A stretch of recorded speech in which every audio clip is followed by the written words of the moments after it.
is empowerment and empowerment to the self. And with what I've learned through a degree in transformative leadership, if you want to help other people, the only way you can help other people is if you help yourself. We have to be careful about the language in that, right? Because Mm-hmm. people, when it comes to self-love, self-care, anything that has to do with the self, there's this automatic social tinge of selfishness, right? Or Yeah. there's a negative attribution because we, for whatever reasons, hold high to these self-sacrificing people who give up their selves in order to support others. Mm-hmm. And as somebody who's a mom, if if I'm not showing up 100% every day, I'm doing a disservice to that other person. You That could be know? very difficult. Yeah.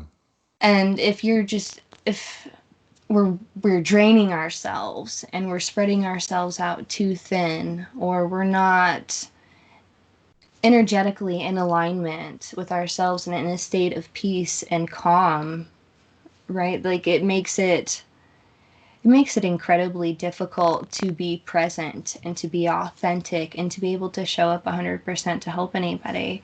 And if there's anything that I've learned, you can't help somebody. You can't make somebody do something. All you can do is show up and lead by example, and it's up to that person of whether or not they want to take on the responsibility or take the initiatives to heal themselves as well. We're really good at blaming in this society.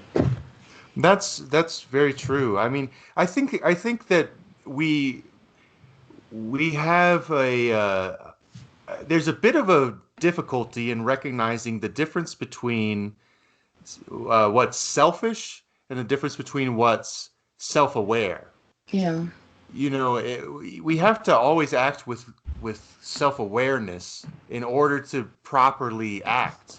Because if we don't have good information about it, I think Sun Tzu said that if someone understands their opponent and understands himself, he'll win 100% of the time. But if he only understands his opponent, he'll only win half the time. And if he understands neither his opponent nor himself, then he can never win. Makes sense. So the ancient Chinese wisdom books are quite relevant today as ever. Right. There's something to it, and I don't know, it's hard not to get weighed down by the emotions and the heaviness of it. And because what I'm experiencing in this time is that when we are self-aware enough to know what it is that we need to keep ourselves at a baseline, and we ask for permission to do those things, where we begin to set those boundaries and we begin to shift things around, we have to be very secure in ourselves and who we are and what it is that we want to do, as to not be phased by people trying to dissuade us or to move that at this point. And it can be challenging. Like, strong boundaries are really important, and especially on an energetic level. And I just feel like if we're going to make big changes as a society as a whole, yes, we have to start with ourselves and making big changes within ourselves. But I think we need to be much, much more conscientious of how we're using language. That's well, language is a very powerful thing, and I think that what people need to understand about the power of the voice, and I say this also as someone who sings a lot, and singing is a very powerful art in itself. There's a reason why so many religions and cultures they will chant and sing as part of their spiritual practices, because the voice is really the mechanism that a human being has to transform mental energy into physical vibration. That's essentially what it is that we can transform our thought energies into something that is a physically vibrating uh, mechanical energy. And that is something that will affect everything in the universal system in a very real and measurable way. So when it's even if you go for example, this is I just like to use um, examples from literature that people commonly know, but like in the Bible, God always creates in Genesis. He always creates by speaking. He always says things like "Let there be light" or "Let there be a firmament." You know, he creates um, by speaking things into reality, and that's kind of an indication or kind of mystical indication that of the power of the voice and the power of the mind to shape our own reality. I've been meditating a lot on the throat chakra. That's where kind of like where this show stems from. So I'm appreciating that this is coming up right now because we've been for the last, I would say, 4 weeks or so talking about what it is we're supposed to be talking about, and the way that our conversation kind of behind the scene has evolved has brought like a lot of aha moments to me. And so like the way that our conversation is progressing, I'm really appreciating, and I find it fascinating because as artists excuse me, as artists in a very adaptable and creative environment, we're broadcasting out of Reno, Nevada, here on the west coast of the US, and this is, and I've talked about this on previous shows too, like this is definitely an interesting land. It's an interesting area Oh where yeah. like energetically, right? Like when we're talking about like the lay of the lands and like even the fault lines and our proximity to places like Mount Shasta and just the hollowness underneath us. There's Oh yeah. right? Like there's a lot like when we're talking about speaking things into existence and using words for creation to to come up with a collective agreement about what our projected matrix reality looks like, because that's what this quote unquote real life is. Like this is what our real world three-dimensional reality is. It's this agreement that collectively consciously that this is how things are and this is what things should look like, because this is what we have spoken into existence. And we find that within Reno, especially at Burning Man, you know, like things Yeah. have a tendency to perhaps manifest a little bit quicker, or I think have more energetic potency behind them. So if we're not careful and not mindful about how we're using those words, and we're creating this reality that we're unhappy with, yet we're not taking any responsibility or accountability for how that world looks. You know, again, back to the blame. If we're always pointing fingers or we're always looking for somebody else to fix the problems, we're going to get nowhere, right? It continues to cycle. And it That's right. continues Yeah. to cycle. And if we're sourcing our information from this plane, from this dimension, it's just going to be the same thing. We're stuck in this loop, right? Mm-hmm. And as artists, as creators, when we want to inspire something new, when we want to become the politicians to help shape the consciousness of our communities, right? Like it would be ideal, if not responsible, to source that knowledge from a place of highest good for all, to source that That's knowledge from something outside of the self. that's That very healing. true.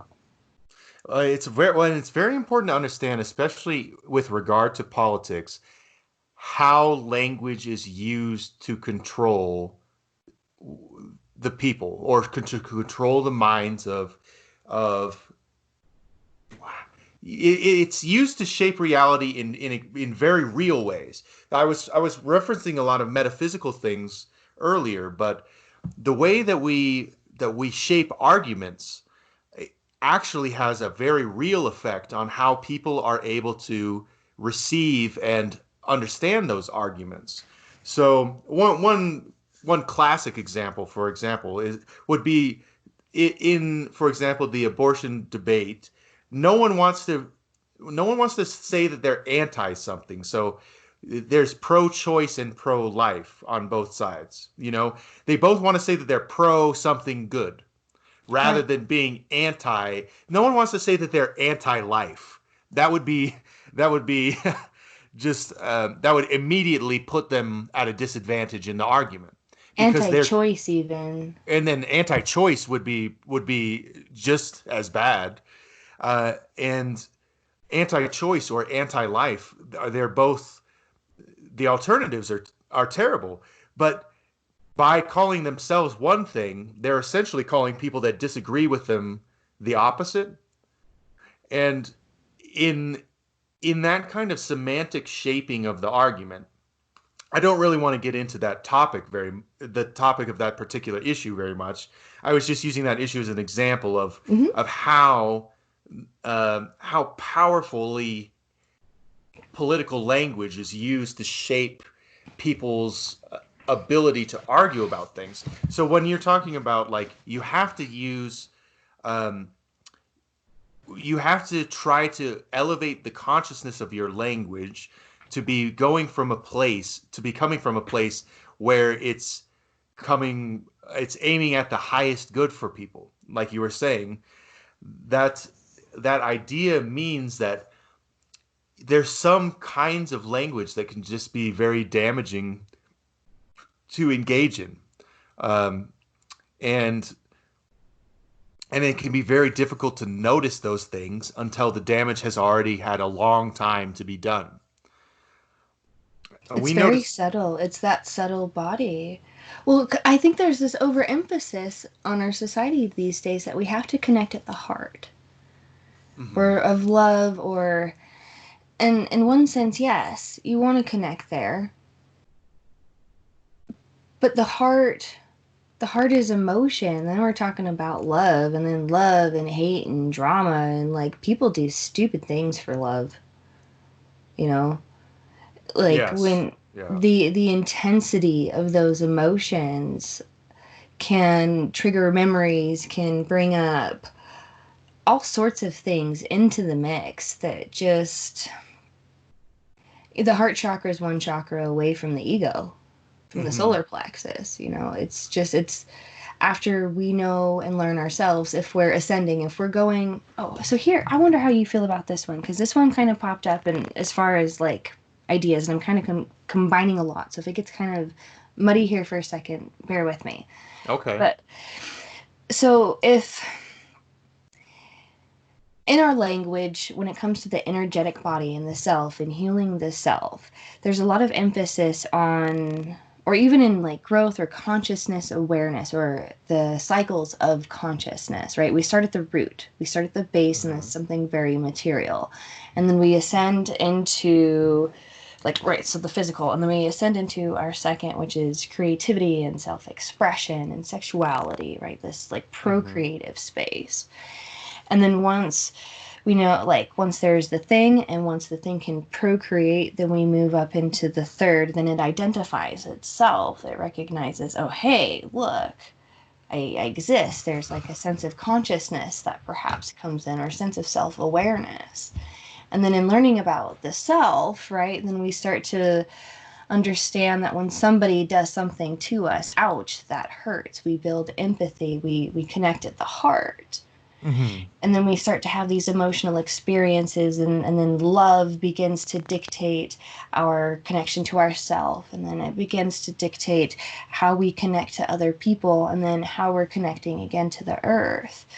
But then we throw in language, and we have the throat chakra, and then So we begin to communicate trying to communicate what it is that we're feeling, right? And if anybody knows what it's like to try to put words to feelings, it's challenging. This is why we have art. This is why we have music and Mm-hmm. pictures and dance, because the voice and the language can transcend, right? Like a lot of our communication goes beyond. But then once we can connect and communicate, we realize again that you're right. We don't need just the voice to communicate. We can communicate in a creative, ethereal space.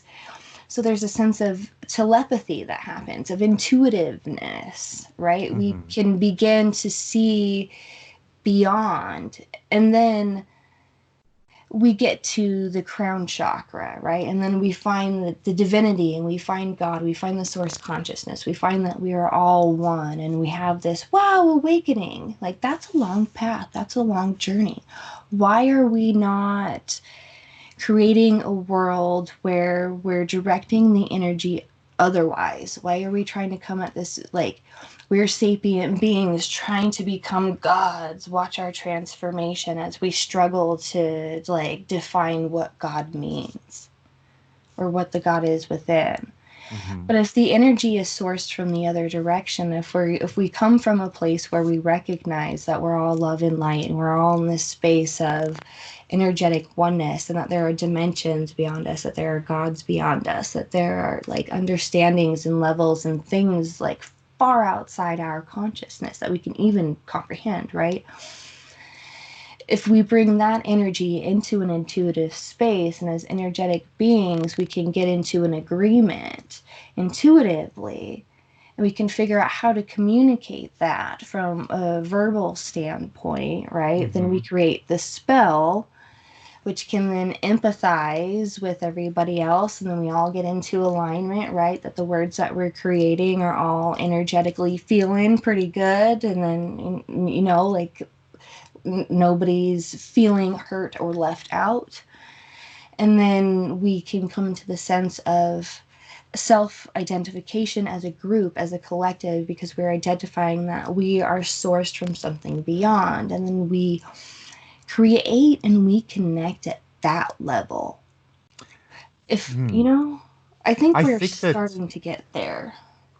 I think that an important thing to note, or that I think about a lot, is that when we think about the chakra system, or just things in general, just because something is higher on the spinal stalk doesn't necessarily mean that it's better, or in some ways.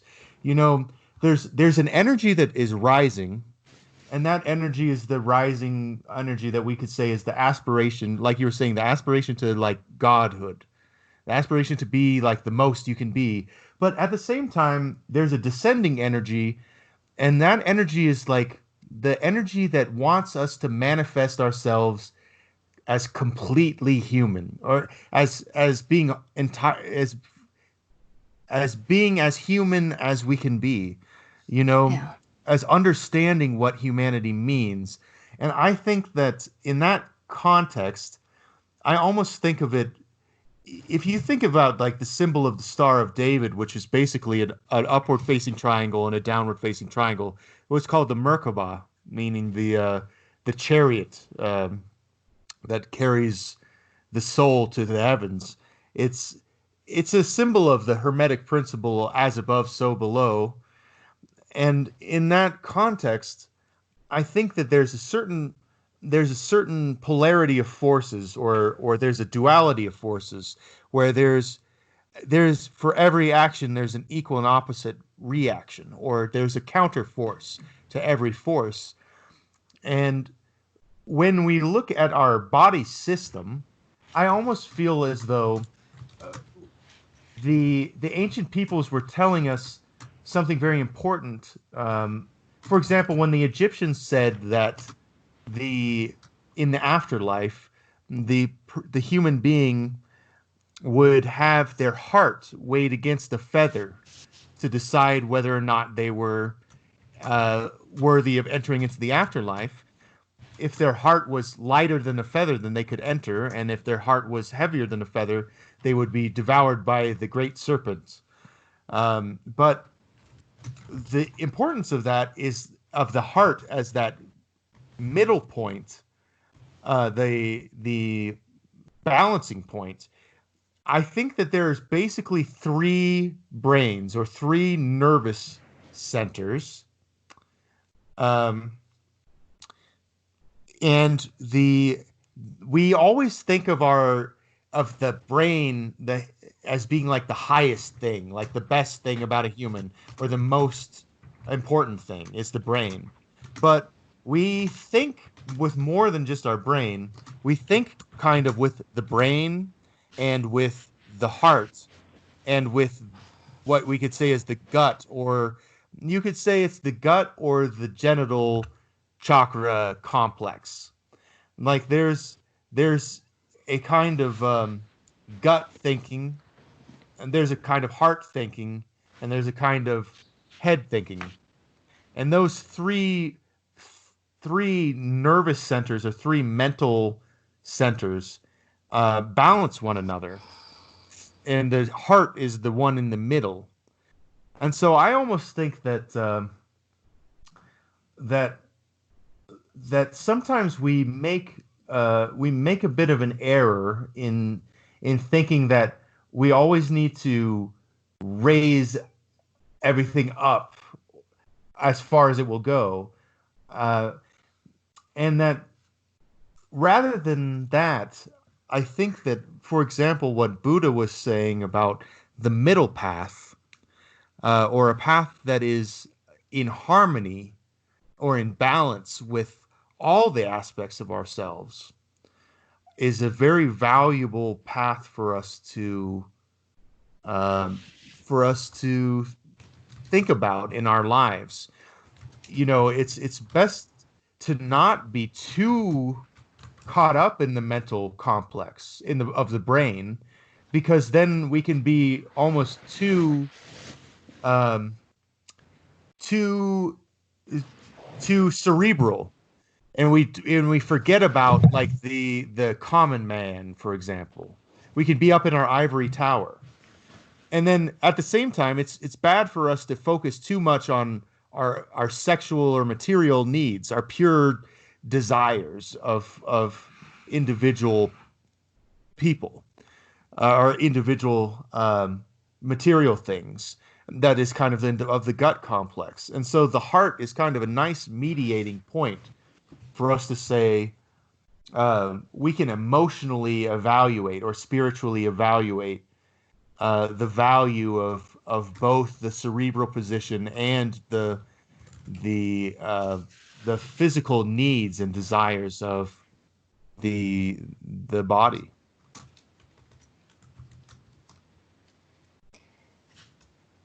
The, that's so part of this argument that brought me into this thought of ascending versus descending energy has had to do with like the reinforcement value of sex and what sex is. Mm-hmm. And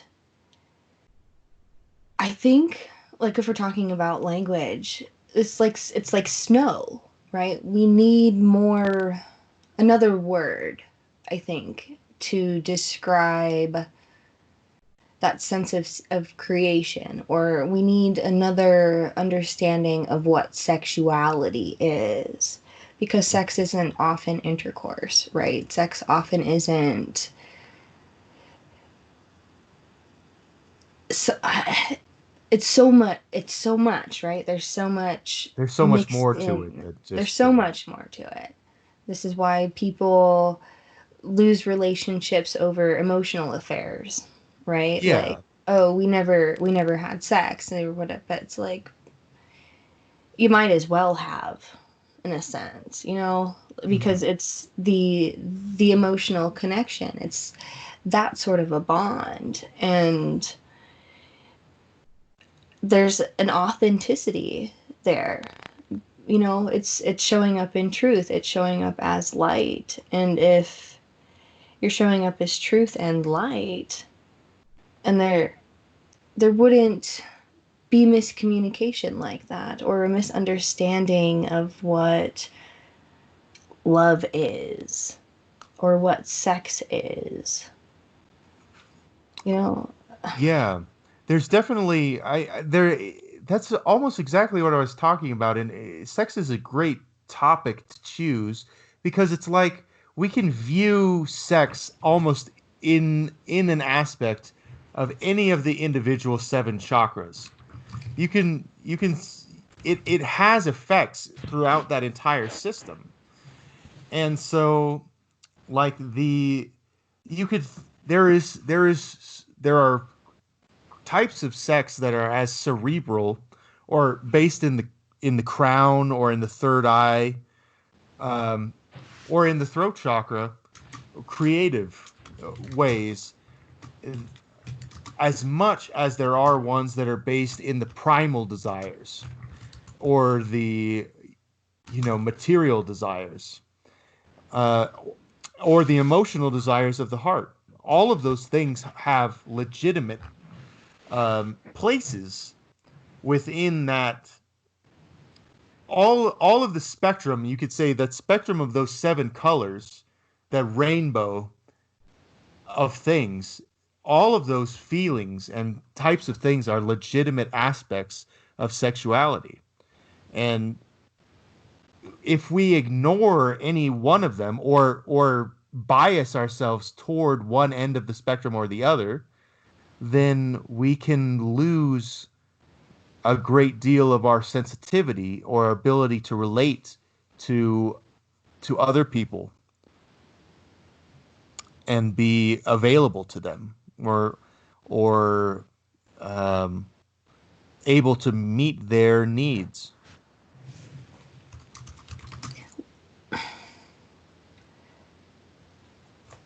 It, it's this like meeting people's needs part, I think, that might be taking us away from being responsible for taking care of our own needs first. And Well, that's true too. but at the same time, like when our cup overfloweth, like part of like my need for myself is to help other people and is to connect with other people. Like that makes me feel good. Hmm. And I think that makes other people feel good too. We're gregarious as a species. Yeah. And when I'm at times where I'm not feeling very good or where I do feel low, like I need other people. I reach out, I connect. And maybe we can, because I want to like address this issue in the chat room, but then I find like the connection coming in here too as far as like needs, judgment, like finding that fine line between like what you're responsible for as far as fulfilling somebody else's needs, or like where the obligations come into play for that. And Hmm. like again, because like this is all stemming out of like we have personal choices. You had mentioned abortion, but outside of abortion, like we have choices, we have personal choices to make. Right. And so I asked the question in the feed, why is it that we judge other people's choices? Hmm. Right? And because we can't help it, we're human, right? Like we have to make judgments as far as whether or not something is good or bad, helpful, not helpful. Like we have to make a judgment on the thing outside of us in regards to how we're going to interact with it. Like we have to make a choice, we have to make a judgment as far as like how am I supposed to connect my emotional body to the emotional body outside of me so that we can harmonize. That's yeah. We forget that side of the choice. Like we forget that we also have a choice in how we respond, Hmm. because we can choose what it is that we do. We can choose the action, right? And we can choose whether or not we, but like when it comes to other people's actions, right? Like I don't know. It's thrown up into this existential place, right? Like, because who are we to judge other people? You do intuitive readings as well. I do intuitive readings, and one thing that one thing that I get a lot at my table, or in doing readings for people, people say, "Is that good? Is that bad?" Oh yeah, Like, it's hard to say. Yeah. what I always tell them is there's no judgment at my table. It's not good, it's not bad. You know, we can look at what's good about it, we can look at what's bad about it. You know, we could Yeah. make a judgment about it if that's going to be helpful for the person. But if we put judgment aside and we come at it from a very objective standpoint, like if we can take ourself out of it, right? Then Hmm. we can look at the thing and we can explore different ways of reacting to the thing. I feel like a lot of the reason that we have so much um, that we're inclined to judge so easily is that we have not only a responsibility to ourselves and doing what is best for ourselves, but we naturally have an inclination to worry about what is best for society and what is best for other people, and that can manifest in in a in a level where it hasn't been considered very much. It manifests very easily as an immediate kind of um, judgment It's like a on. need to control, too. Yeah, Like, and it can be that too, a need to control other or people's choices. enforce. Yeah, or like enforce a certain idea. But it's the word choice that I get hung up on. And I ask people this a lot. And from a background in behavioral psychology, I mean, on one hand, we have a quote unquote choice. But if 95% of our behavior is unconscious and is conditioned, our quote unquote choice is is confined to our conditioning toolkit. Like, we can only choose to do something outside of what it is that we know we can do, or what it is that we're no like outside of what we know our options are. Like, if you don't know that there's option B on the other side of the wall, you can't necessarily choose it Yeah, because you haven't learned about it. So, like, on one hand, we could make a choice, but again, a choice is a very, like, mind oriented thing where, like, I have control over, like, I can make a choice. that's true. Our options are limited by our understanding. But at the same time, like, there's the idea of free will, right? Like, from the spiritual perspective, that we have free will to choose how to. But I feel like if our body is in a state of trauma, or if our body needs to be healed, like, our body also is trying to communicate to our mind. Because, like, my body can tell me that I'm hungry, and my body can tell me that something is wrong, but I can choose to ignore that. Hmm. You know, and if I choose to ignore a thing, or maybe I don't, maybe my mind knows my body is hungry, but I'm in a state of fight or flight, so I don't feel hungry, right? Hmm. Like, but there's somebody, like, if you're in the wild and you got like a wild wolf running after you, you know, but you know that you're hungry, like, when you're in these like life or death situations, you can choose, right? But then Hmm. you're limited again based on your body and these conditional things. Like, there's somewhere in there where I think you have to submit as well. Like, because sometimes you don't always get to make a choice. Yeah. Like, I don't always get to choose. It's not always about what I want, it's not always about me. You know, like, I can choose how I'm going to respond and to react to a thing. But I think, like, again, this is where our language is very limited. That's true. Hummingbird brings up an interesting point in the chat that, well, Carl Jung has talked a lot about material regarding the subconscious, and that there's we have a whole storehouse of subconscious material that Carl Jung called the collective subconscious. That is like a storehouse of material that may be somehow genetic to human beings, or maybe it's psychic and shared in a kind of network or dream state between humans, where a lot of our choices are influenced by factors that are beyond our ability to perceive consciously. There's a lot of factors of behavior that may not be apparent to the person as they're making a choice, even though they have the free will to choose whatever they wish. They may not really be cognizant of all of the factors that are affecting their choice.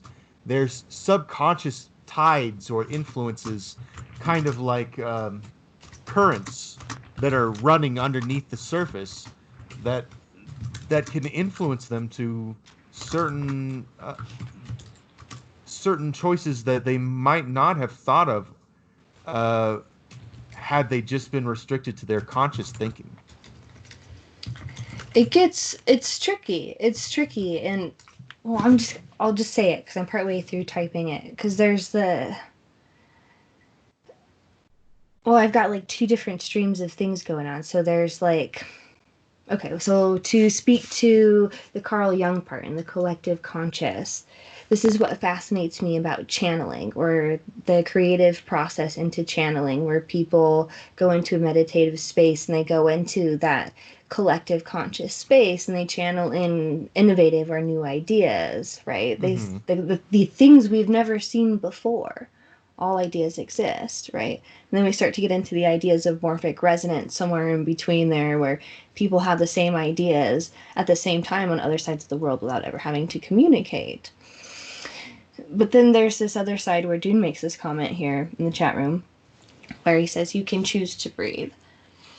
Well, breathing is an automatic function. Like when I'm alive, I'm alive because I'm breathing. My body's just going to breathe. I don't have to like consciously think about breathing. It's natural. It's going to do it. My body is just going to be breathing.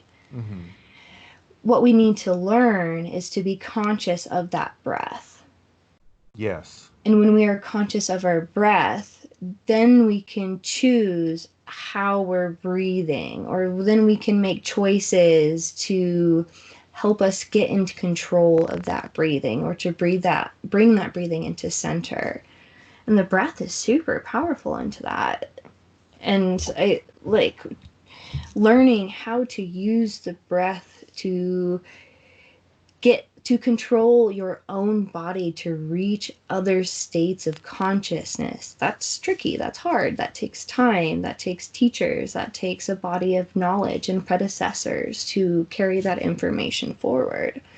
And when you connect to that, and when you add all those types of breaths to your library, then yeah, you can choose to breathe when something traumatic is happening in that moment. You know, if you've practiced and you're mindful, right, then you can make choices about how you're breathing and what you're breathing into. Mm-hmm.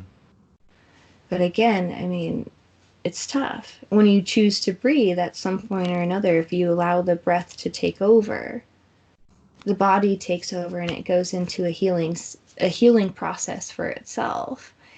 And for somebody who has gone through situations where the body has succumbed to that, like the body has just done things where it's gone into a state of repair, where in those moments, in complete total surrender, I wasn't necessarily able to make a choice, right? Mm-hmm. Or perhaps I Yes. had made choices, but in that moment, I was experiencing the consequences of that choice.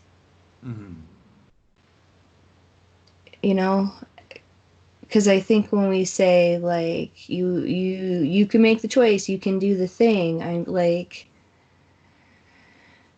yes and no. You know, like if I were a robot and I didn't feel things, perhaps. Okay, well, here's our break. We get 5 minutes here, and so we'll be back at the top of the hour. Thank you, Lex White, for joining me this morning. Let's No take a problem. break. We'll come back. 401. 601, 701, 801, 901.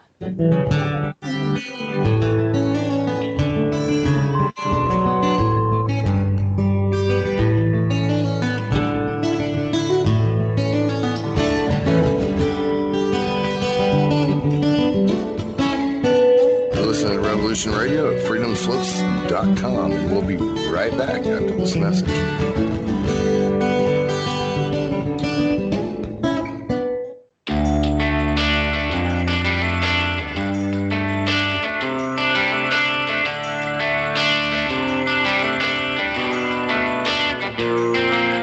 This is Thomas, a.k.a. a Mad Painter. I'd like you to join me Monday nights, 10 p.m. Eastern Standard Time for Open Canvas. Don't forget to bring an open mind. Yes, folks, that's right. Bring an open mind to an open canvas. Again, that is Monday nights, 10 p.m. Eastern. UFOs to government corruption. This is Revolution Radio, freedomslips.com. You don't need to expect us. We're already here.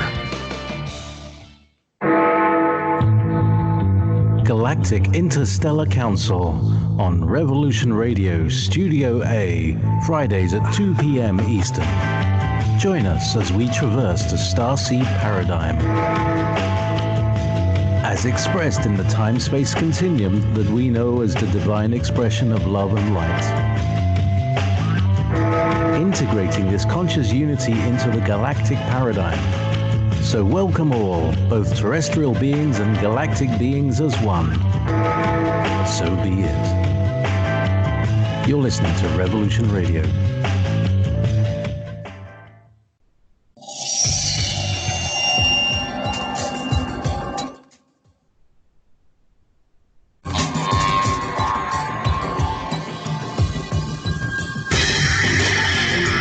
It is no secret that the so-called mainstream media is best described as controlled propaganda. Countless news stories are either totally ignored or spun with half-truths, and because of this, essential facts and vital information are often compromised. Join Dr. Ott every Friday night on Studio B at 10 p.m. Eastern and learn why The Story Behind the Story was nominated for a Peabody Award in its second year of producing unparalleled broadcasting excellence in 1997. That is, if you really care about learning the truth.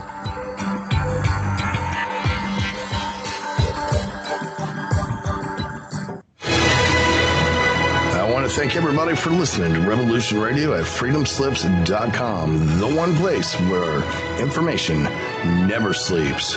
Revolution Radio.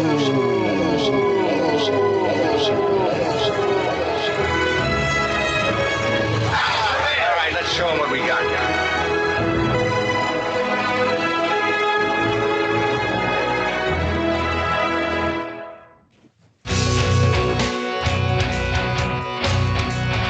All right, thanks for listening while we took that short break here at Revolution Radio, freedomslips.com.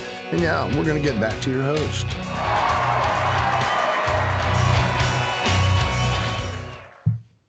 Welcome back, Revolution Radio. Long time no here. This is Kelsey Sweet here with cultivating consciousness this morning, I guess. Cultivating consciousness. And I have on with me my friend Lex White, and we are discussing choices, creativity, choices, connecting, channeling. What is consciousness? All of that broad hootenanny and fun stuff. Yeah, it's a very important and also difficult topic to go through. It's dense. There's a lot to it, and there's a lot of controversy mixed into it. Within science, consciousness is this unanswered question. It's the hot topic of the research scientists or the sciences at the moment, because how do you get empirical data for something that isn't tangible? Yes. Yeah. You know, like when we start to dive into the realms of the brain, into metaphysics and quantum physics, and we get into all these different ideas, like what we have come to believe as the collective is that the physical world, the material world around us doesn't exist. It's all a dream state. That's that's kind of true. But Oh, at the same time, it's like, well, everything that we are able to perceive in terms of scientific measurements and everything, the only reason we're able to perceive it is through our faculty of consciousness.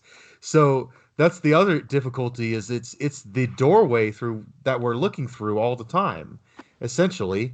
And sometimes it's really easy to, or really, it's not easy. It's very difficult to discern the things that are constant in life rather than the things that are always changing or not always present. this is a case by case basis. For some people, stability is very constant. You know, I can what I'm picturing in my head is somebody who's, you know, fairly white, wealthy, and in the same neighborhood and area in a family that has been there for ever, never, right? Like there's these instances of people who don't change, Hmm. or where things are just very constant, or they don't have a whole lot of outside threats. Like they're protected by these little bubbles, right? That have been built up for them for generations. And then there are situations where there are people who have wild changes constantly, consistently outside of their control, or like just like the series of bad luck, right? Where like somebody dies and then this happens, or then that happens, and then this happens, and then like there's no sense of safety or security there on a material level. Yes, that's very true.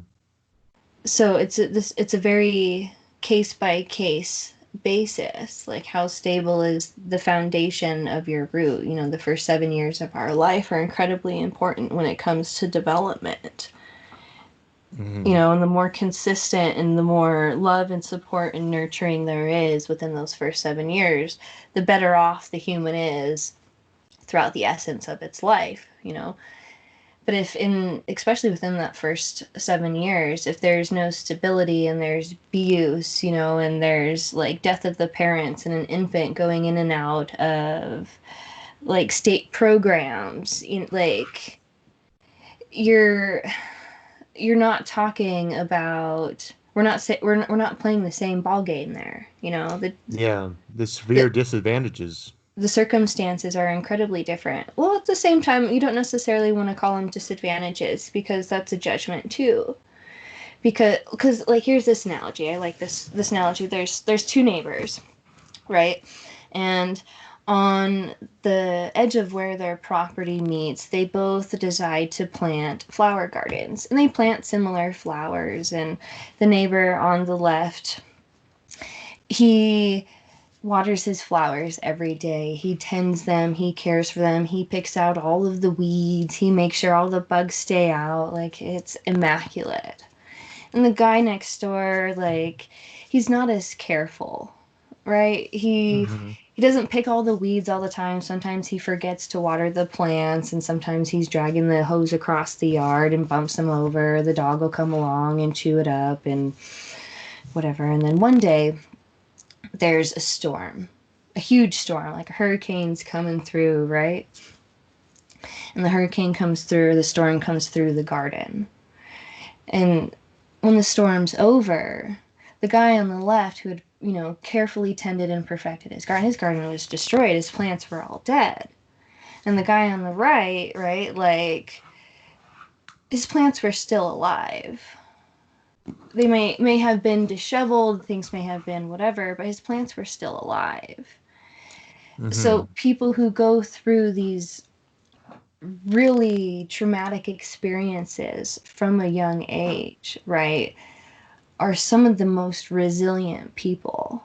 to where at the end of their lives, when That's they're true. presented with big challenges, they're more likely to overcome them. Whereas, like, the person who has been left up on the shelf, who has never been exposed to any of those things ever before, suddenly they're faced with this huge collective trauma. They have no history of ever experiencing this event. They have no coping skills. Like, it's a shock for them. They go into shock, and this is a new trauma. It's There's, interesting. Just because this is something that's come up a lot with people talking about COVID-19 and the benefits or not of wearing a mask, uh, because people have been saying, is it beneficial to intentionally expose the immune system to in order to build immunities, or or for example, would it weaken the immune system to have everyone wearing a mask all the time? And then when we finally stop wearing masks, will more people get sick because their immune systems have not been having to fight as hard? It's the same kind of principle of like it's very common to hear the example of like a child who is raised in an environment where the parents are very very careful to sterilize everything all the mhm. time, and they don't let the kids go outside and get dirty or anything, and those children often end up growing up having immune systems that really aren't as strong as those children that are able to kind of Eat dirt. interact with the world. Yeah, eat dirt. Yeah, eat dog food and interact with the world, and take risks and take chances, because those things are the things that teach them, or they teach their body, whether it teaches their mind or not. It's like it instructs their biological system on Hmm. how it should act. And so you're right in saying that it's not necessarily a disadvantage to have difficulties in life. It's not a disadvantage. It it can be you can Depends on the say, circumstances. yeah, it is definitely a judgment to call it a misfortune. It's hard to say whether it's a misfortune or if it's Well, something nobody that wants saves you to like from. go through pain and suffering, you know. But It's coming from a place of empathy, you know, that judgment comes from a place of yeah, empathy, because no, we don't want people to have to go through trauma. We don't want to live in a place where there's war and like people have to struggle and be in fight or flight mode. That's not like that's not a very good place to live. That's where we're living right now. It can be very destructive and very chaotic. hmm You know, like if we're just constantly attacking each other and be like, oh, this is for your own good, and it's just gonna make you stronger. Like, that's true. I mean, it's a double-edged sword yeah. almost. It's like it's dangerous to go too far in either direction, which brings me back to my concept of you know uh, where I like to appeal to Buddha's idea of the middle path, or like Pythagoras said, moderation in all things, even moderation. Well, we've got two sexes, right? Well, this is like the idea of sex and sexuality. We have the male end of the spectrum and we have the female end of the spectrum. And politically across the board, things have been on the male end of the spectrum and have been very hmm patriarchal. And it's not so much that we want things to be on the farther end side of things where it's completely feminine either. You know, like this is where the male and female aspects have to come together within the individual, where we have to recognize the masculine and feminine qualities within the self and hmm learn how to balance and mediate those energies. That's I'm a big advocate of the Chinese system of I Ching, which Me is too. the Book of Changes, and it has the classic. Um, Everyone's familiar kind of with the yin yang, or the people might be more familiar with pronouncing it yin yang, but the idea of those two primordial forces that we often simplify as saying that they're masculine and feminine or light and dark or things like that. Those are big oversimplifications, but they're the two primordial forces in some way.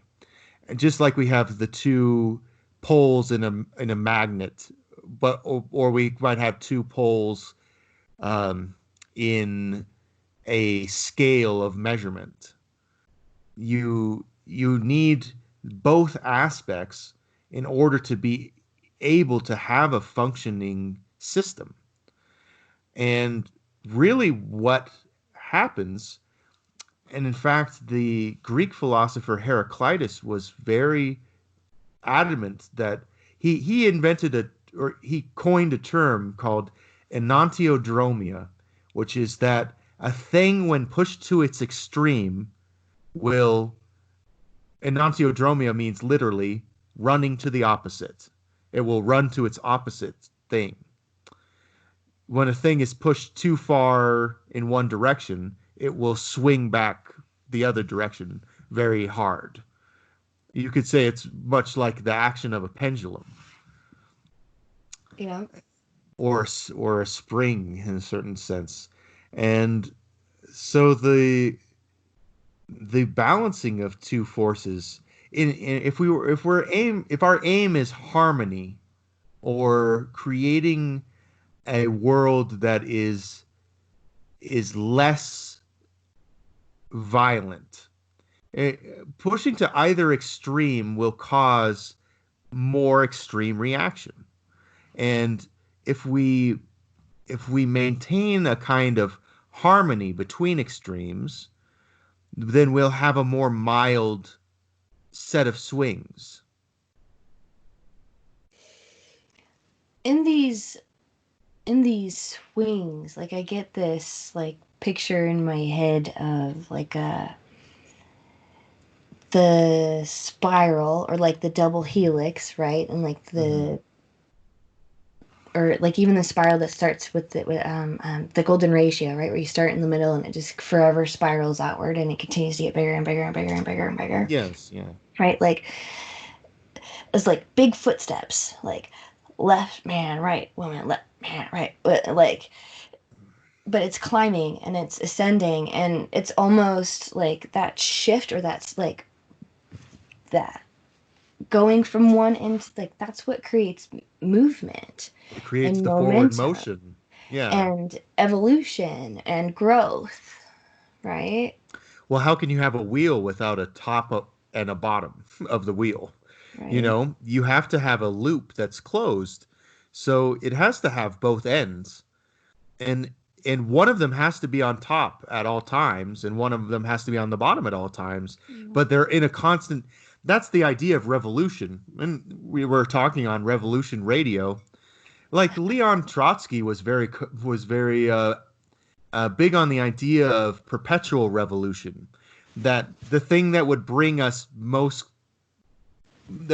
most benefit was perpetually revolving the system so that no one ever got stuck at the top or stuck at the bottom, but there would be a constant state of affairs where everything was always in an attempt to equalize. And in that way, we could hope for the best forward movement. If there's a constant revolution of a wheel, then the wheel will constantly be rolling forward. That is at least the idea of this theory. I'm thinking about like the necessity of the violent aspect, because I think we're all collectively in agreement that big changes are happening and things are going to get a lot more difficult before they get any better. Especially here in America, because America just hasn't. We haven't had.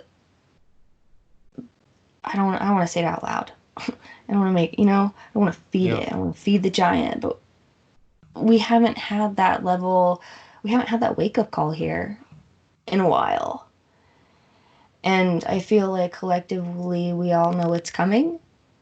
And so, like, to brace ourselves, because violence isn't something necessarily that's unavoidable. Like, when we're talking about being the most human in ourselves, or even think about like the explosions that exist in the universe, on the sun, you know, just the cosmic forces, like the Big Bang, like these are like violent impacts that we're talking about.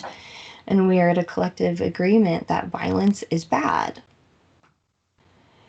And Yeah. I think it's important to keep that in mind. Like that evil is bad. Like destruction is bad. And that if we go to the full extremes of that, I mean, we will wipe out all life here on Earth. I mean, maybe it's egotistical to claim that we as human beings have the capacity to do that. I mean, the dinosaurs were wiped out, but life didn't end.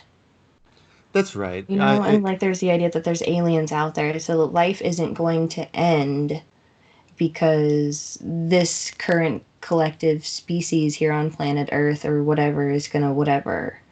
Well, and there's like the Hindu idea of the god Shiva, who's the destroyer.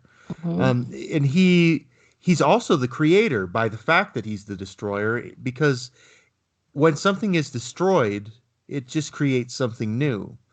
It's up to you whether you place the value of the new thing on the same level as the old thing, but destruction is part of the process of moving forward, of changing, of creating. Uh, when we're dealing with ethics and morality, I think that unnecessary pain or unnecessary suffering is something um, that should be minimized as much as possible. There's there's no reason for us to suffer unnecessarily, and there's no reason for us to cause suffering to others if it can be avoided. I talk a lot about conscious creativity, but I haven't really explored conscious destruction or conscious dismantling. And it's it's kind of a big aha moment for me. You know, like this helps to really expand my mind as far as what consciousness, where we can go with discussions in consciousness, especially when it comes to right, wrong, this and that, and because there's like the fear of judgment. Oh, you know, I can't. Hmm. The hesitancies, but if there's a system that is being dismantled, if there's destruction that is happening, how then do we do that consciously? Like you're saying, like how do we do it with the least amount of harm? And we don't have to hurt people to do it, to redirect behavior. Is trained in behavioral therapies, if somebody's coming at you in a violent attack, there are ways that you can redirect and suppress that energy without causing any physical harm to yourself or the other person. So there's ways that it can be done. It's not comfortable, you know, like it's definitely very, it can look very hard from the outside, right? Yeah. It's it's tricky. It's so tricky. I think holding space for people going through the growth and the changes, but I don't know. It was mentioned earlier, maybe Hummingbird mentioned it, but somebody had mentioned it to me the other day, or like I feel like it's a very popular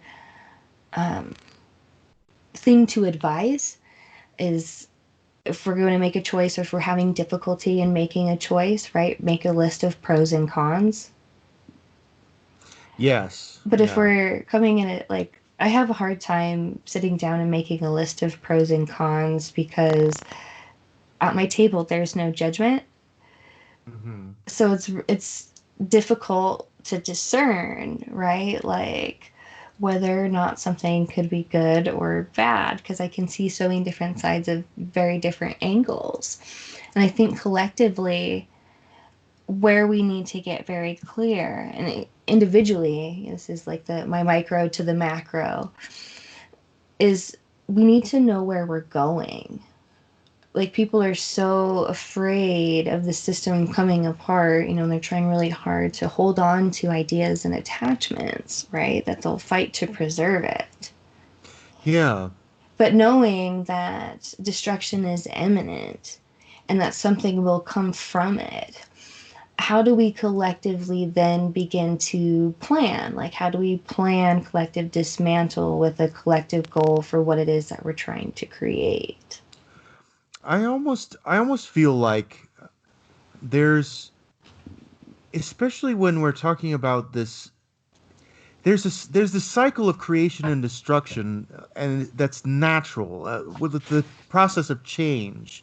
And when I almost think about it in terms of like when we have to come to terms with death and deal with the fact that all things that are living are going to have to die at some point, they there's not actually, our idea of death is actually a very limiting idea, because what actually happens if we think about our body, we have something like 3 trillion cells in our body, or something like that. And but about 50% of those cells are not actually human DNA cells. They're bacteria and viruses of various kinds. They're microbes. And when what we call the human dies, the structure, the metastructure of the human body might stop functioning in the way that we're familiar with. But the microbial bacterial life, all of that blossoms. All of that takes charge then. The other half becomes the the controlling half. So we have this dominant, we have the dominant half normally of what we think of ourselves as being human, of being the self. But when what we go through the process that we call death, then the other half that we're not so familiar with, the microbial half, the decentralized half, that's the half that kind of takes control and blooms in order to decompose and change the body form into something else.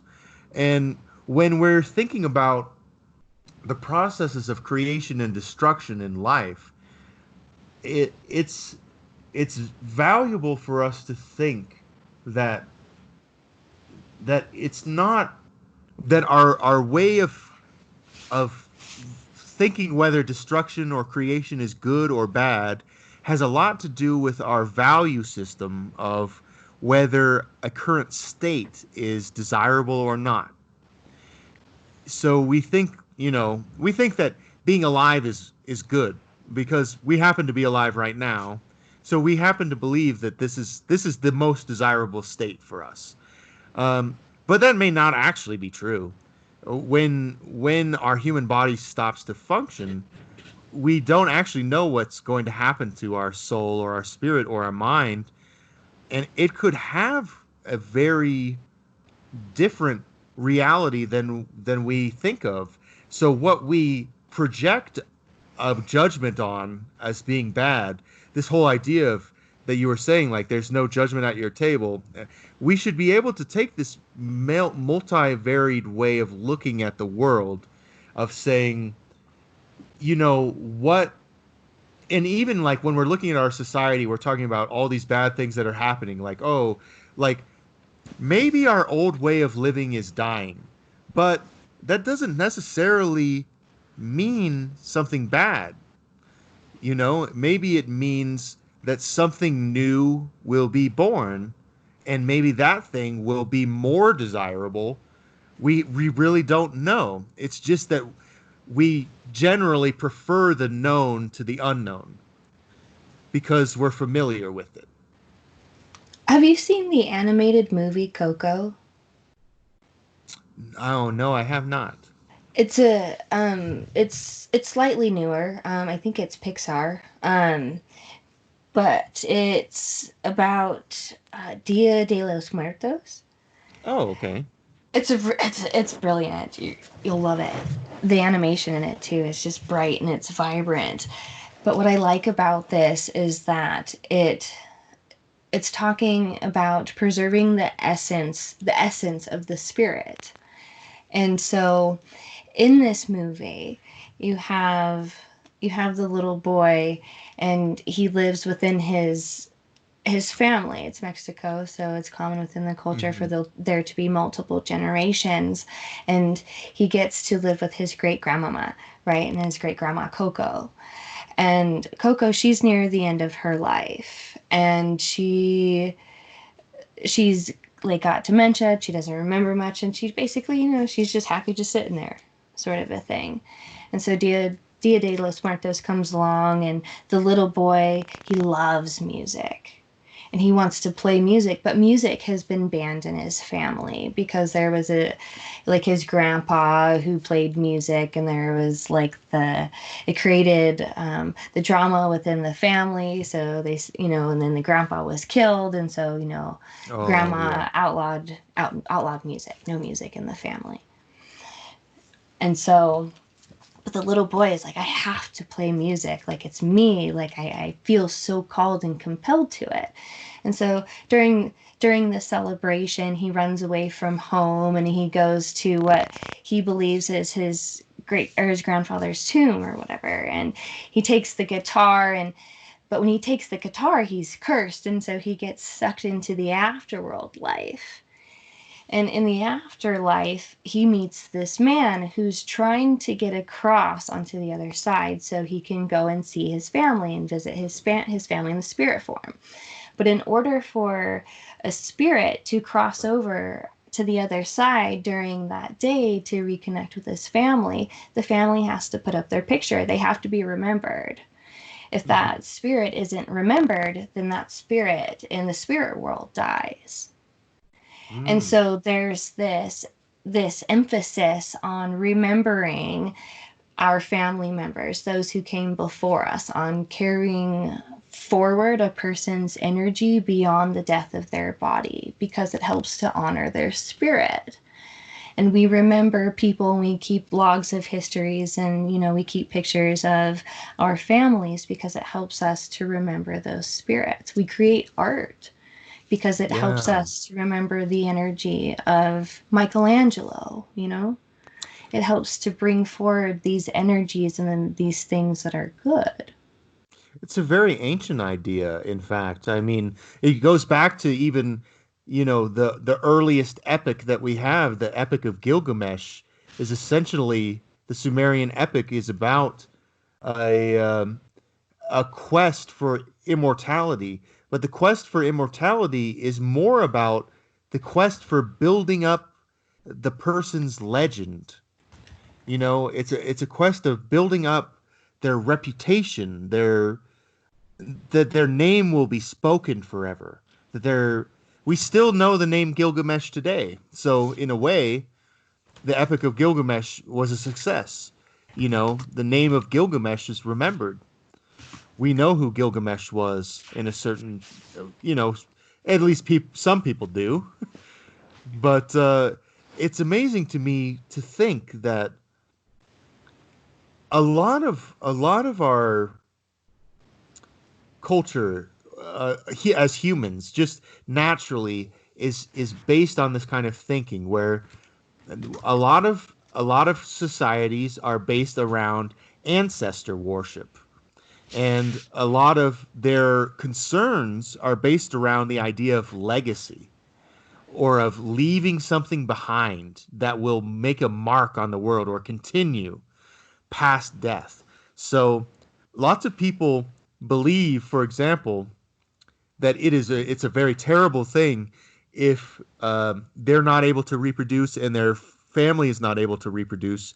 And there's, for example, if their name dies, like their family name. Um, One example would be just for me and my family. My last name is White, but I have 2 sisters and no brothers, and we're the only people in our family with the last name White. So if I'm the I, last of the sweets. Yeah. There's nobody y- to carry on my name. yeah, so is that is Well, my son, but that's in a. a traditional society that was a tragedy. But I I think today we have a much different understanding of what that means, Well, you were How do you talking. Well, you were talking. Oh, go ahead. well, how do you feel about it? Oh. That's all I was going to ask. Um. Well, you're talking about how when we're looking at the cells in our body, how most of us is made up of like other little beings, right? On a Hmm. physical level. On an energetical level, that's also true, right? Like we're made up of all these different energetic beings, or like there's energies that can attach to us, or like the spirits, possessions, those sort of things. And so when we're talking about consciousness and making choices of things and where it is we're creating and what it is that we're trying to do, like what it is that we're trying to do, I think it's important to note that on one level, we're dealing with the physical body, and on another level, we're also dealing with our energetic body, right? As well as our spiritual body.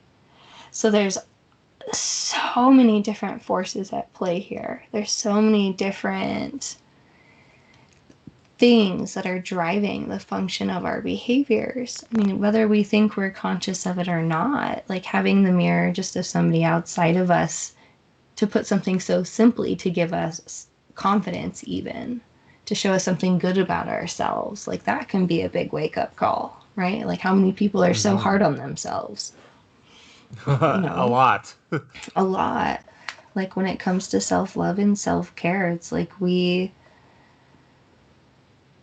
I don't know, because maybe this is where like it's different for men and women too. Because I don't know if I'm stereotyping or not, but like when it comes to men and what's expected for men, it's very different than what's expected for women. So like there's this like war on women, because I Hmm. feel like men can feel that pendulum swing starting to go backwards, and so there's like I don't know. I don't want to make it about war of women either. Like just like war between like masculine and feminine. And Yeah. it plays out in too many different ways. But like, what am I trying to say here? I feel like it's a constant struggle. It's a constant struggle to because in a certain sense, there's always a drive to improve one's station, no matter where you are. And even if you're the privileged people, then you almost still you because we kind of have a blind spot to our own strengths and others other people's disadvantages or weaknesses or their or the ways that they're uh, underprivileged. Like we don't notice that as easily. We notice the things that are harmful to us very easily, and we take for granted the things that we're very good at naturally, or that we don't really have to think about. We are naturally we just take that for granted. Like if someone has grown up their whole lives without ever having to worry about like where will I get food today? Like where will I eat? Or how will I afford to eat? Or those kinds of questions. Life is pretty easy in a certain sense where compared to a traditional human life where much of our energy has to go toward finding sustenance, hunting it down, gathering it, or or working for it. That's that effort is if someone has a privilege to not have to do that effort, that's something that they very quickly learn to ignore. Yeah. and and so we're much less cognizant of that kind of thing. So when you were talking about like the war on women concept, it's like men do feel very defensive at this time, you know, because they feel their rights being eroded, but that doesn't necessarily mean that they're not being eroded to a place of equality. Like they're being they're being brought to a place of parity is the idea. So we're trying to bring everyone into a kind of equal balance, regardless of what their adjectives are. You know. I feel like speaking from my own perspective, the feminine energy, the female, has like just it's given in a larger sense all of its power over to the masculine, Mm. whether forced or not, you know, involuntary or voluntary. Like the female has given that power over to the masculine, so the masculine, whether it recognizes it or not, is holding a lot of that female power. And so what I feel is experiencing, what we're experiencing now, what I'm experiencing is that in taking back my power, right? In putting the energy into supporting the feminine energies as opposed to supporting the masculine energies. There's that idea, or there's that sense of like, you're hurting me, you're taking something away from me. And it's like, but I'm like, or like doing something to somebody. And it's like, but Mhm. I'm taking back my own energy. I'm taking back my power. There's like, that's that sense, and that's that sense of shift. And there's like a loss of control in there, or like men, I think, if, or if they're so detached from that feminine quality, they see that as a threat, right? They see it as like we're trying to take masculine power away. And I don't think women want masculine power. I think women Mhm. just want like their own female power back. Well, what this is actually something that I'm glad that you have said, because I would like to talk about this a little bit. And because from my perspective as a man, I feel like our society, not this is not having to do with men or women, but our society is masculine biased in general to value the masculine fields as being the ones that we give great accolades to. So, for example, the fields of politics and warfare and if like they're the traditionally masculine domains.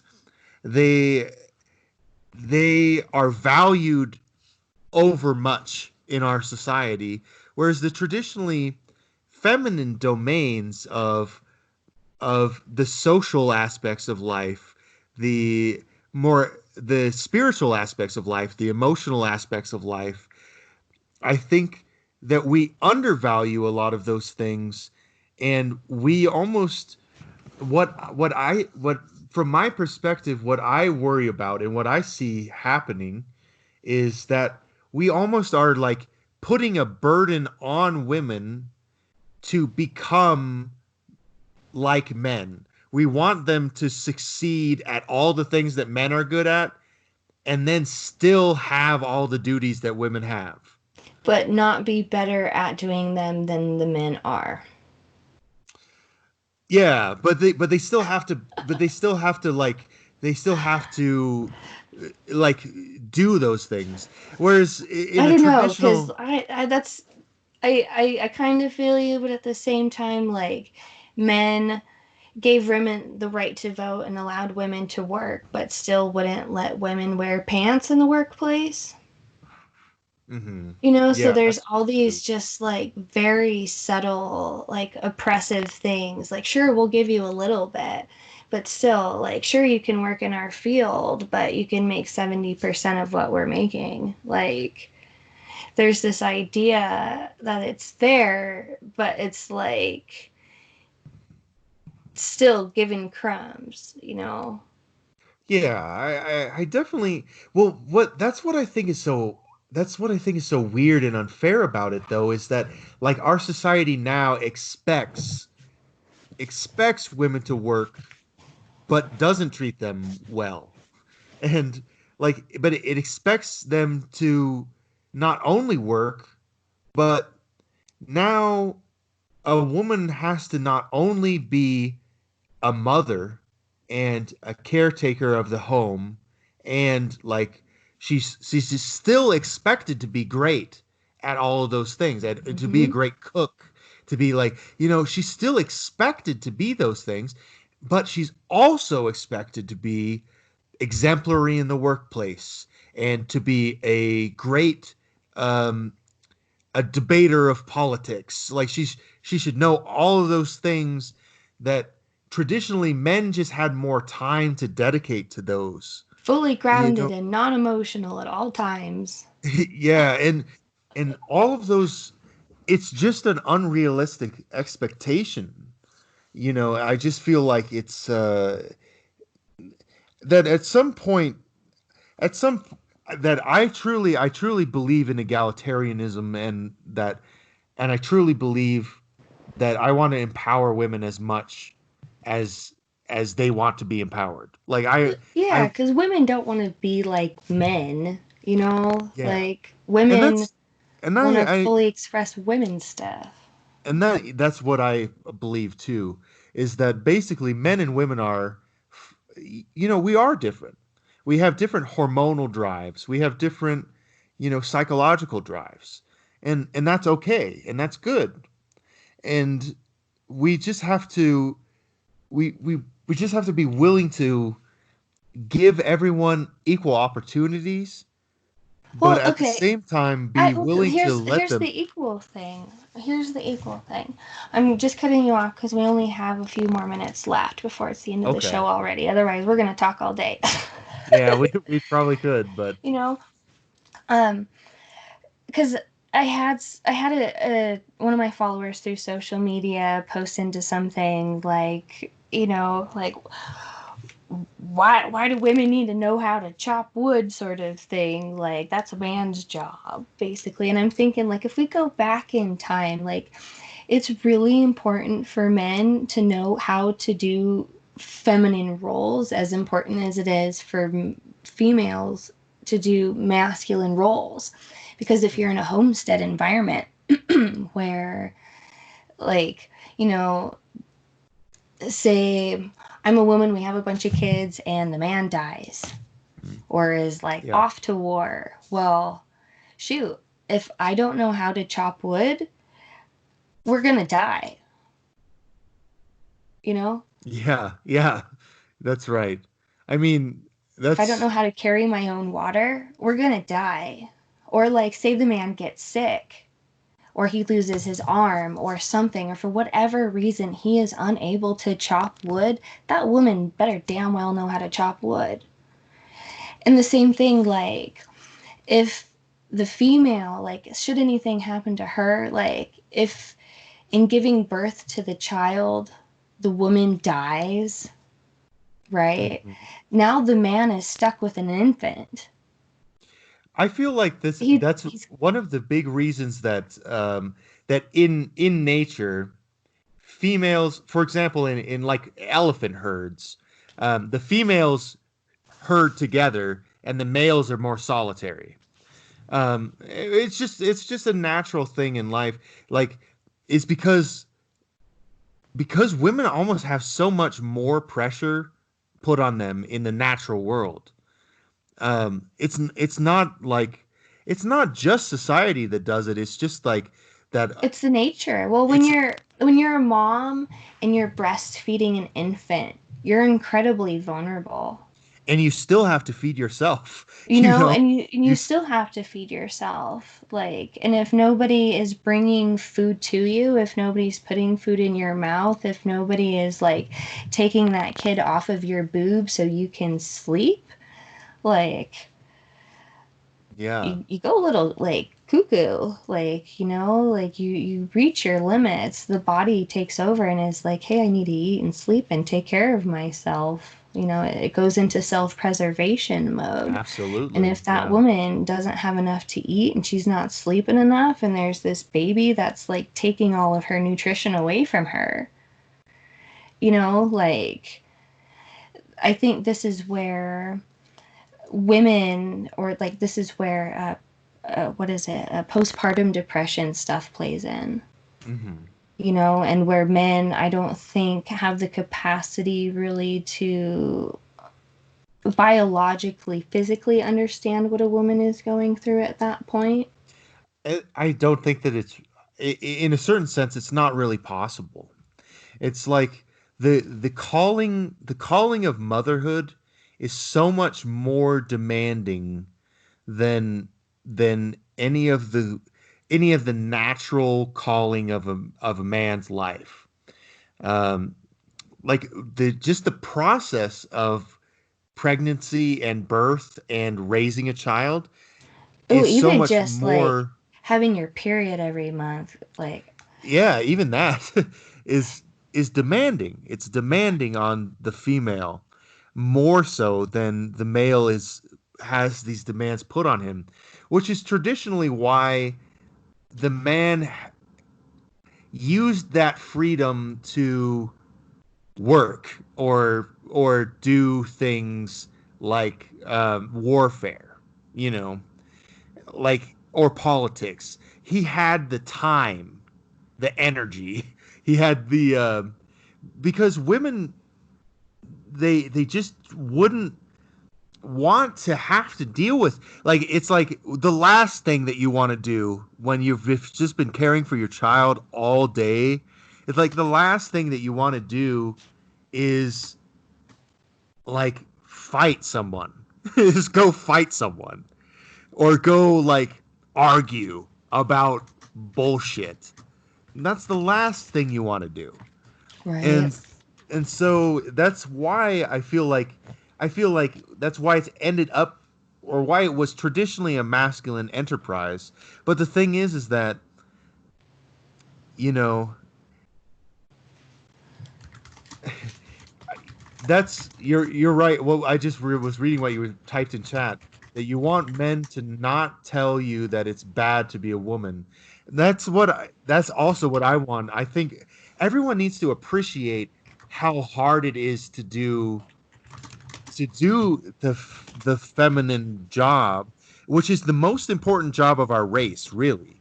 And because if without childbearers, without mothers, there's no humans. Without mothers, you know, without chickens, there's no eggs. Well, It's just yeah. it's just doesn't make any sense to undervalue them, because they're really the most valuable commodity in terms of our survival. And it's really the men that are more expendable, and that's kind of why the men used I mean that's why the men used to be more militarily active, is because the men could afford to die, but the women could not afford to die. Well, yeah, you only need one man to impregnate, you know, a couple thousand women. Yeah, man, that's true. Like, you only need one man to impregnate many women, but one woman is going to be pregnant with a child for 9 months, no matter Well, what. And then that she can only child is get going to pregnant need so many care. times. That's true too. And so there's basic biological limits that are placed on us, you know. And I think that people need to take into account those things when they think about the issues of feminism and women's rights.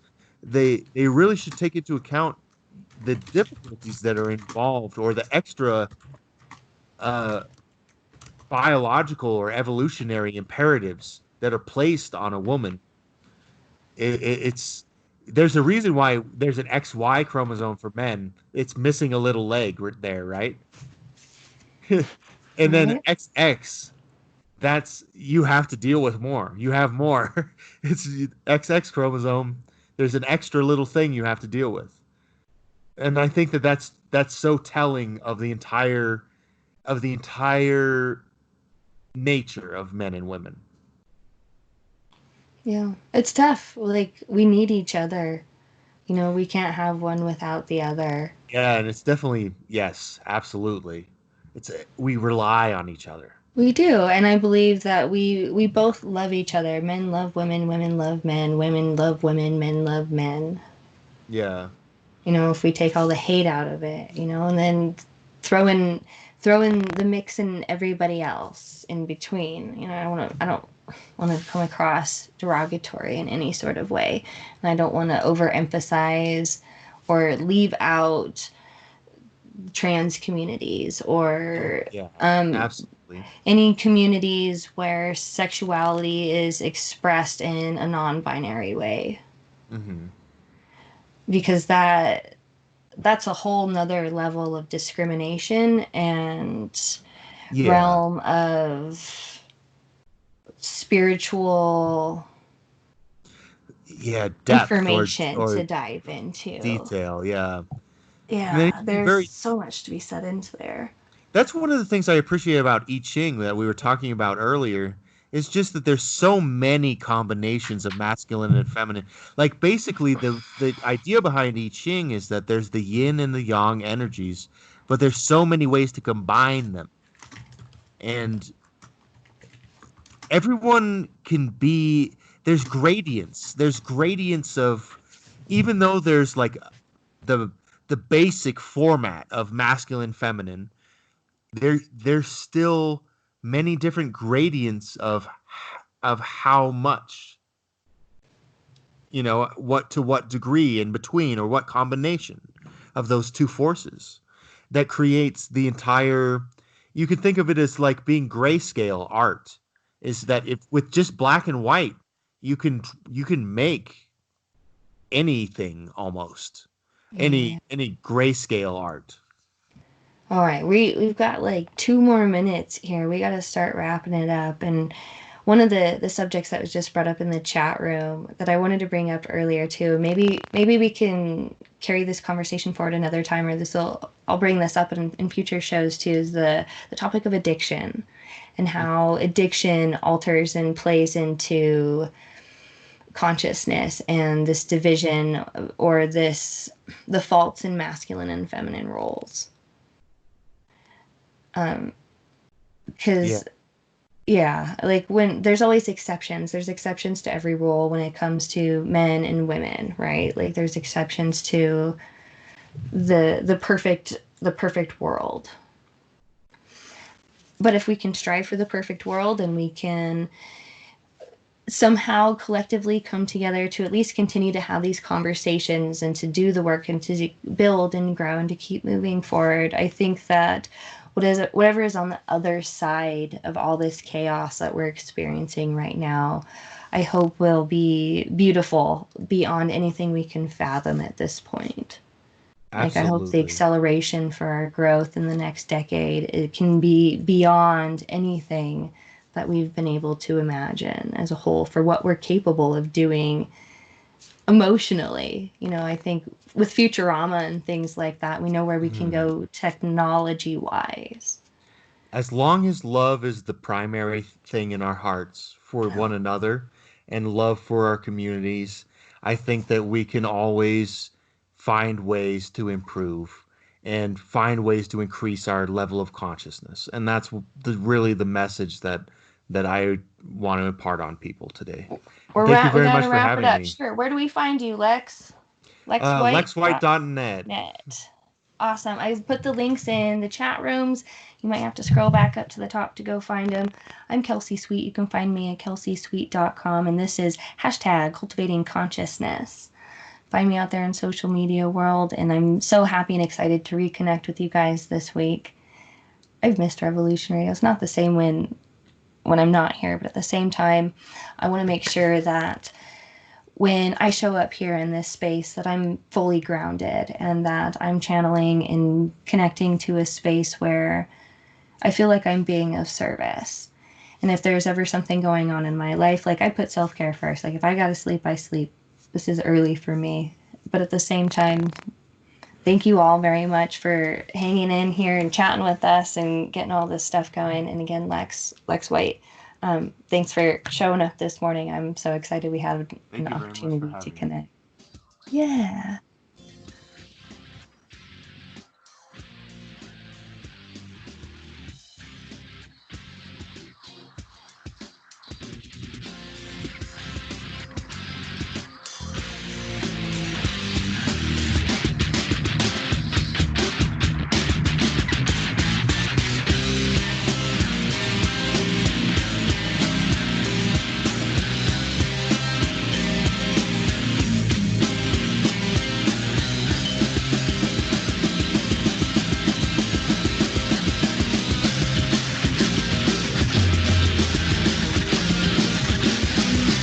Thank you for listening to Revolution Radio.